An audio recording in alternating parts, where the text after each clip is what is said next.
South Africa. Yeah. You were in the army there? No, I left at 17. Well, in part in order to avoid conscription into Oh, the South so you left so that you didn't have to do the army. I've sunk the great majority of my net worth into X.com, which is the new banking and mutual funds company. So this is an ATM. What we're going to do is transform the traditional banking industry. That quote defines Musk's strategy: promise revolutionary technology and highlight how he's risking his own money. As X.com took shape, investors and the board didn't think Musk had the experience to be CEO, so they brought in Bill Harris. Elon's co-founders were also unhappy. One accused him of promising the sun, moon, and the stars to the media when there was nothing there. Future SEC filings for the company even mention a lack of proprietary technology as a corporate risk. The tech they did have was problematic. For example, there was a bug allowing bad actors to transfer funds from any account in the nation's banking system with just an account number. A major security flaw.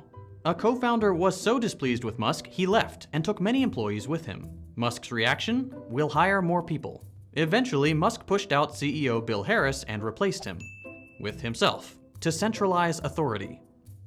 Enter SpaceX and Tesla. Musk wasn't with Tesla at the start. He invested in a company that already existed, but most media calls him a founder. What happened? We spoke with Edward Niedermeyer, author of Ludicrous, an in-depth examination of Tesla Motors. Elon Musk was not one of the original founders of Tesla, right? There was these two guys, Martin Eberhard and Mark Tarpenning, who'd actually incorporated the company. Musk came in because he wanted to do the same thing. But like with his previous companies, Elon was focused on publicity, specifically public perception of himself as the visionary founder. Part and parcel of being a hot startup, right, is you have to have that sort of charismatic, visionary founder. But it wasn't Elon Musk, it was Martin Eberhard. Eberhard even had a BlackBerry ad where he's being presented just like Steve Jobs as this visionary tech guy. And I think that was exactly the kind of thing that Elon Musk really wanted out of Tesla, as much as anything else. He sent an email saying, like, this is embarrassing, I'm an important part of this company and I want to make sure that I'm included in the coverage. And in these emails that leaked, it makes it very clear that being that guy, being the visionary figurehead of this company was really, really important to him. Sort of shortly after this whole exchange and Musk getting really angry about his lack of prominence in the media coverage, he went and wrote the Top Secret Master Plan blog post. And this was really Musk's coming out party, positioning himself as really that visionary founder for Tesla.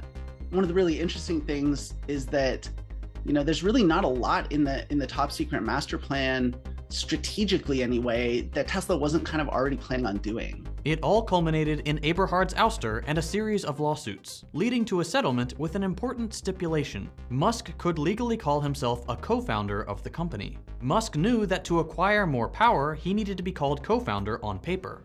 I used to be an engineer at Tesla, but I recently quit because Elon Musk is trying to make it like the show Severance.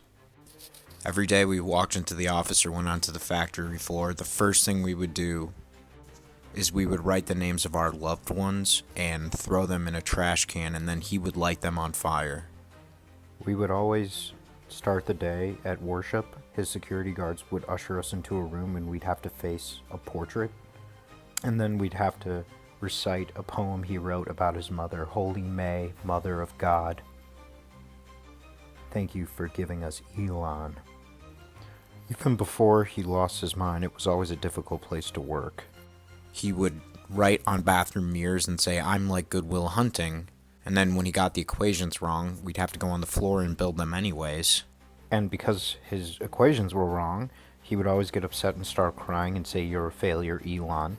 Then his security guards would slash our tires so we couldn't go home. Elon used to dress up every single day and go undercover and ask people, hey, what do you think about Elon? Isn't he so cool? Don't you think he's the greatest guy ever? And we would know it was him, so we would have to lie and say, yeah. But then he would say, you should be Elon's friend. I think he's lonely, and he's so cool. Why doesn't everybody like him? Will you be Elon's friend? I think it'd be really nice. Yes, I have access to the treasury. The only thing that I'm going to do with that access is stop all payments going out. It will save all the money. I'll take a small fee for every transaction that the government didn't pay. It's win-win. More for me than anyone. So maybe just win.